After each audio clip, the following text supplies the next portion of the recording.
Hello friends, आज पढ़ा आमे अष्टम श्रेणी विज्ञान बहिर द्वितीय अध्याय अणुजीव उपकारी और अपकारी यही चैप्टर प्रश्नावली सब देखा। तो प्रथम नंबर क्वेश्चन होची शून्य स्थान पूरण कर। तो क नंबर रही अणुजीव मानू आमे डैश सहायतार देखिपारू। तो आंसर कौन हम? अणुजीव मानू आमे तो साधारण आखिरे देखिपारू नहीं, ताहाकू कहा साहाय्य देखिपारू? अणुवीक्षण यंत्र। अणुवीक्षण यंत्र सहायतार आमे अणुजीव मानू देखिपारि थाउ। तापर देखिबा ख नंबर क्वेश्चन माटीर उर्वरता वृद्धि पाई नीलहरी शैवाल वायुमंडल सीधासलख डैश विबंधन करिथाय। तो से को विबंधन करिथाय? आंसर हम जवक्षाजान। जवक्षाजान को ग्रहण करके से जवक्षाजान विबंधन करिथाय नीलहरी शैवाल। तापर देख ग सुरासार डैश सहायतार प्रस्तुत होइथे। तो सुरासार को किए प्रस्तुत करते? ईस्ट। ईस्ट साहाय्य सुरासार और मद मध्य प्रस्तुत होइथे। तो एठारे देछि खाली सुरासार किए प्रस्तुत क्या साहाय्य प्रस्तुत होइथे ना? आंसर हम ईस्ट साहाय्य प्रस्तुत होइथे। तापर देख घ नंबर हईजा डैश द्वारा सृष्टि होइथे। तो हईजा कहा द्वारा सृष्टि होते? जीवाणु भूताणु आदि प्राणी कहा द्वारा? तो आंसर हम जीवाणु। जीवाणु द्वारा हईजा सृष्टि होते।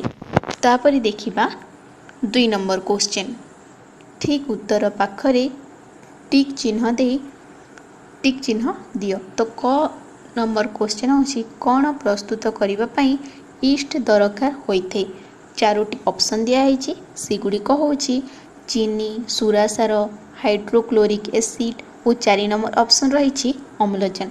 तो आंसर कौन हम? सुरासार।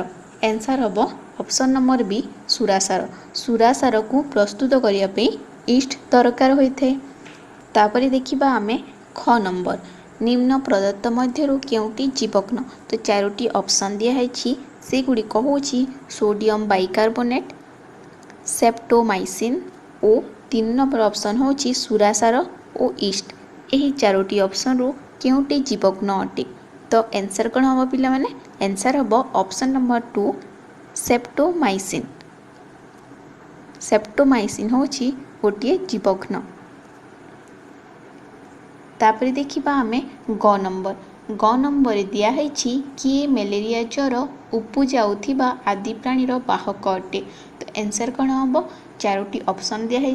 माई एनोप्लिक्स 2 ऑप्शन रही 2 नंबर रही असरपा, 3 नंबर ऑप्शन रही माछी और 4 नंबर ऑप्शन रही प्रजापति। तो आंसर कौन हम? आंसर हम ऑप्शन नंबर ए माई एनोप्लिक्स मशा। माई एनोप्लिक्स मशार जरिया मलेरिया ज्वर उपजाउथिबा आदि प्राणी अटे बाहक अटे। तापर देख रही घ नंबर किए संक्रामक रोगर सबुठारु साधारण बाहक अटे? संक्रामक जो रोग सबू रही थाए सेगुड़िकर साधारण बाहक किए अटे? 4टी ऑप्शन मध्य रही पिंपुड़ी, माछी, कंकी, बुढ़ियाणी। तो आंसर कौन हम? आंसर हम ऑप्शन नंबर बी मुख्यतः माछी। तो से ताहा द्वारा संक्रामक रोगर सबुठारु साधारण बाहक माछी अटे जे कि संक्रमित करिथाए। तापरे अछि 1 नंबर पाउरुटी किंबा इडली पिठौ कहा द्वारा फुली थे? 4टी ऑप्शन रही उत्ताप, पेशिबा, 3 नंबर ऑप्शन रही ईस्ट जीवकोशर वृद्धि और 4 रही घांटिबा द्वारा होता है कि ताहा फुली थाए कि पेशिबा द्वारा होता है कि घांटिबा द्वारा होता है कि ये 3टी ऑप्शन हम नहीं। 3 नंबर ऑप्शन रही ईस्ट जीवकोशर वृद्धि। ईस्ट जीवकोशर वृद्धि द्वारा पाउरुटी किंबा इडली पिठौ फुली थाए। तापर देखिबा 6 नंबर चीनी को सुरासार परिणत करने प्रक्रिया को कौन कहुए? 4टी ऑप्शन दिया है जवक्षाजान विबंधन, ऑप्शन 2 रही संक्रमण और 3 नंबर ऑप्शन रही किणन और 4 नंबर ऑप्शन रही संचरण। तो आंसर कौन हम पिला माने? आंसर हम ऑप्शन नंबर 3 किणन। किणन हम सठिक आंसर कहीं ईस्ट द्वारा शर्करा ସୁରାସାର ପ୍ରସ୍ତୁତ ହୋଇଥାଏ। ଏହି ପଦ୍ଧତିକୁ ଆମେ କିଣନ କରିଥାଉ। ତାପରେ ଦେଖ 3 ନମ୍ବର କ୍ୱେଶ୍ଚନ୍। କ ସ୍ତମ୍ଭରେ ଥିବା ଜୀବମାନଙ୍କୁ ଖ ସ୍ତମ୍ଭରେ ଥିବା ସେମାନଙ୍କର କାର୍ଯ୍ୟ ସହ ମିଲେଇବା। ତ କ ସ୍ତମ୍ଭରେ କେତେକ ଜୀବମାନଙ୍କ ନାମ ଦିଆହେଇଛି, ତାହାକୁ ଆମେ ତାଙ୍କ କାର୍ଯ୍ୟ ସହିତ ଖ ସ୍ତମ୍ଭରେ ଯେଉଁ କାର୍ଯ୍ୟ ସବୁ ଲେଖା ହେଇଛି ତାହା ସହିତ ମିଲେଇବା। ତ ପ୍ରଥମେ କ'ଣ ରହିଛି? ବୀଜାଣୁ। ବୀଜାଣୁ ଏଠାରେ ଦେଖ ଖ ସ୍ତମ୍ଭରେ ହଇଜାର କାରଣ ରହିଛି। ତ ବୀଜାଣୁମାନଙ୍କ ଦ୍ୱାରା ହଇଜା ରୋଗର ସୃଷ୍ଟି ହୋଇଥାଏ। ତ ସେଇଥିପାଇଁ ଏହା ସହିତ ସମ୍ପର୍କ ରହିଛି। ତାପରେ ରହିଛି ରାଇଜୋବିୟମ୍। ତ ଯବକ୍ଷାଜାନ ଯେଉଁ ବିବନ୍ଧନ ହୋଇଥାଏ ସେଇଥିରେ ରାଇଜୋବିୟମର କାର୍ଯ୍ୟ ରହିଥାଏ। ତ ଏହା ତାହା ସହିତ ସଂଯୋଗ କରାହେଇଛି। ତାପରେ ଦେଖ 3 ନମ୍ବର ରହିଛି ଲାକ୍ଟୋବାସିଲସ୍। ଆମେ ଜାଣିଛେ କି ଲାକ୍ଟୋବାସିଲସ୍ କ୍ଷୀରରୁ ଦହି ପ୍ରସ୍ତୁତ କରିଥାଏ। ତ ଏଠାରେ ରହିଛି ବସା ଦହି ତିଆରି। ତ ଏଠାରେ ଲାକ୍ଟୋବାସିଲସ୍ ତାହାର କାର୍ଯ୍ୟ ଏହା ହେବ। ତାପରେ ରହିଛି 4 ନମ୍ବରରେ ଇଷ୍ଟ। ପାଉଁରୁଟି ପ୍ରସ୍ତୁତି। ଦେଖ କେଉଁ ଖ ସ୍ତମ୍ଭରେ ରହିଛି ପାଉଁରୁଟି ପ୍ରସ୍ତୁତି। ତ ଇଷ୍ଟ ଦ୍ୱାରା ପାଉଁରୁଟି ପ୍ରସ୍ତୁତର କାର୍ଯ୍ୟ କରିଥାଏ। ତ ଏହା ତାହା ସହିତ ସଂଯୋଗ କରିବା। ତାପରେ ରହିଛି ଆଦିପ୍ରାଣୀ। ଆଦିପ୍ରାଣୀ କ'ଣ କରିଥାଏ ନା ମ୍ୟାଲେରିଆ ଜ୍ୱରର କାରଣ ଅଟେ। ଆଦିପ୍ରାଣୀ ଦ୍ୱାରା ମ୍ୟାଲେରିଆ ଜ୍ୱରର କାରଣ ହୋଇଥିବାରୁ ଏହା ତାହା ସହିତ ଆମେ ସଂଯୋଗ କରିବା। ତାପରେ ଲାଷ୍ଟ ରହିଛି ଭୂତାଣୁ। ଭୂତାଣୁ କ'ଣ କରିଥାଏ ନା ଏଡ୍ସର କାରଣ। ଏଡ୍ସର କାରଣ ହେଉଛି ତାହାର କାର୍ଯ୍ୟ ତାହା ସହିତ ସମ୍ପର୍କ ରହିଛି। ତେଣୁ ତାହାକୁ ଆମେ ସଂଯୋଗ କରିବା। ତାପରେ ପଢ଼ିବା ଆମେ 4 ନମ୍ବର କ୍ୱେଶ୍ଚନ୍। ଅଣୁଜୀବମାନଙ୍କୁ ଖାଲି ଆଖିରେ ଦେଖିହେବ କି? ତ ଆନ୍ସର୍ କ'ଣ ହେବ ପିଲାମାନେ? ଆନ୍ସର୍ ହେବ ନା। ଅଣୁଜୀବମାନଙ୍କୁ ଖାଲି ଆଖିରେ ଦେଖିପାରିବା ନାହିଁ। ଯଦି ନା, ତେବେ କାହା ସାହାଯ୍ୟରେ ସେଗୁଡ଼ିକୁ ଦେଖିପାରିବା? ତ ତାହା କ'ଣ ହେବ ଆନ୍ସର୍? ସେମାନଙ୍କୁ ଆମେ ଅଣୁବୀକ୍ଷଣ ଯନ୍ତ୍ର ସାହାଯ୍ୟରେ ଦେଖିପାରିବା। ଏହି ଅଣୁଜୀବ ଯନ୍ତ୍ର ଦେଖିପାରିବା ନାହିଁ ଯେଉଁଟା ସବୁ ମେନ୍ ପଏଣ୍ଟ ରହିଛି ତା ତଳେ ଆମେ ଗୋଟେ ଗୋଟେ ଲାଇନ୍ ଦେବା, ଯାହାଦ୍ୱାରା କି ତାହା ଶିକ୍ଷକଙ୍କର ଦୃଷ୍ଟି ଆକର୍ଷଣ କରିଥାଏ। ତାପରେ ଦେଖିବା ଆମେ 5 ନମ୍ବର କ୍ୱେଶ୍ଚନ୍। ଅଣୁଜୀବମାନଙ୍କୁ ଅନ୍ତର୍ଭୁକ୍ତ କରାଯାଇଥିବା ପ୍ରଧାନ ଶ୍ରେଣୀଗୁଡ଼ିକ କ'ଣ? ତ ଆନ୍ସର୍ କ'ଣ ହେବ?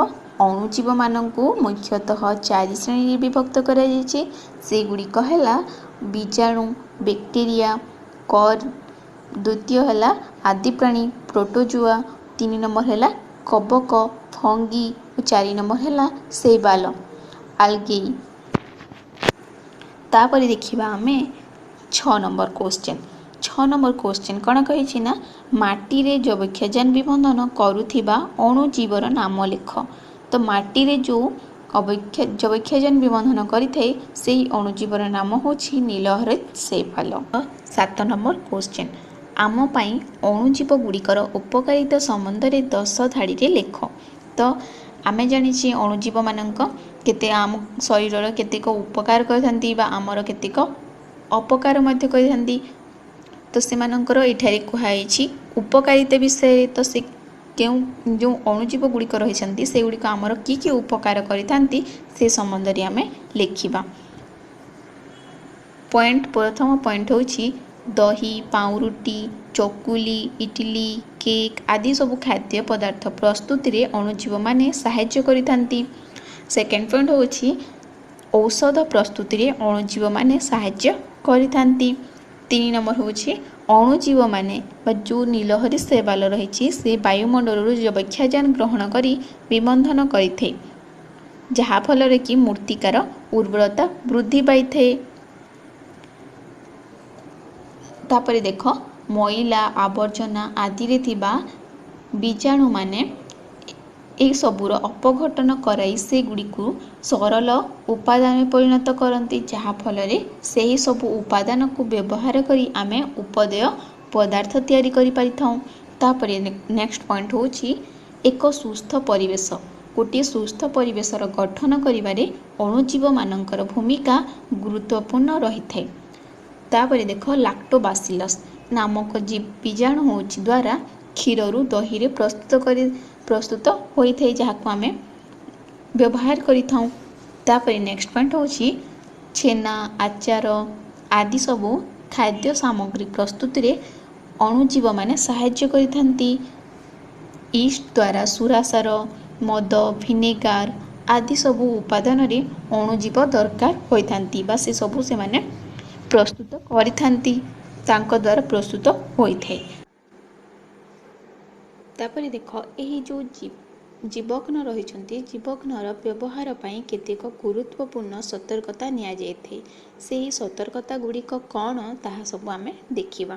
तो प्रथम हैला केवल योग्य अनुभूति संपन्न डाक्तरंक उपदेश अनुଯାयी जीवघ्न व्यवहार करने उचित। तापर सेकेंड पॉइंट होची डाक्तरंक परामर्श मानी जेतिकी दिन पाई बटिका खाइबा बा इंजेक्शन नेबा कथा सेतिकी दिन यह करबा आवश्यक। तापर 3 नंबर पॉइंट होची अनावश्यक जीवघ्न व्यवहार कले यह आम शरीर रे थिबा उपकारी सबू बीजाणु मानंकु मारी देइथांती। सेइथिपई अनावश्यक जीवघ्न व्यवहार करबा उचित नुहे। तापर अच्छे 4 नंबर पॉइंट भूताणु जनित रोग। भूताणु जनित रोग यथा सर्दी एवं फ्लू यार निराकरण जीवाग्न व्यवहार द्वारा होई न थाए यह जानि रखिबा उचित। तेणु एही रोग समय रे जीवघ्न व्यवहार करबा अनुचित। नेक्स्ट पॉइंट अणुजीवरु प्रस्तुत होतिबा पेप्टोमाइसिन टेट्रासाइक्लिन एवं एरिथ्रोमाइसिन भली केतेक जीवाग्न अनेक रोगर उपशम पाई व्यवहार करा जायथे। तापर देखिबा आमे 8 नंबर क्वेश्चन जीवघ्न कौन एहार व्यवहार पाई की सतर्कता निया जायथे। तो आंसर कौन हम जीवघ्न होछि यह उपकारी अणुजीव मानक ठारू प्रस्तुत होइथे। एहार कार्य होछि रोगकारक अणुजीव मानंकु मारिदेबा किंबा सेमानंकर वंशवृद्धि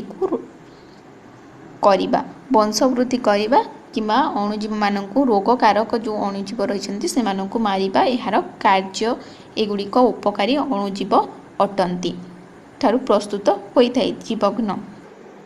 तापर देख यही जो जीवघ्न रही जीवघ्नर व्यवहार पाई केतेक गुरुत्वपूर्ण सतर्कता निया जाइथे। सेही सतर्कता गुड़िक कौन ताहा सब आमे देखिबा। तो प्रथम हैला केवल योग्य अनुभूति संपन्न डाक्तरंक उपदेश अनुଯାयी जीवघ्न व्यवहार करबा उचित। तापर सेकेंड पॉइंट होची डाक्तरंक परामर्श मानी जेतिकी दिन पाई बटिका खाइबा बा इंजेक्शन नेबा कथा सेतिकी दिन यह करबा आवश्यक। तापर 3 नंबर पॉइंट होची अनावश्यक जीवघ्न व्यवहार कले यह आम शरीर रे थिबा उपकारी सबू बीजाणु मानंकु मारी देइथांती। सेइथिपई अनावश्यक जीवघ्न व्यवहार करबा उचित नुहे। तापर अच्छे 4 नंबर पॉइंट भूताणु जनित रोग। भूताणु जनित रोग यथा सर्दी एवं फ्लू यार निराकरण जीवाग्न व्यवहार द्वारा होई न थाए यह जानि रखिबा उचित। तेणु एही रोग समय रे जीवघ्न व्यवहार करबा अनुचित।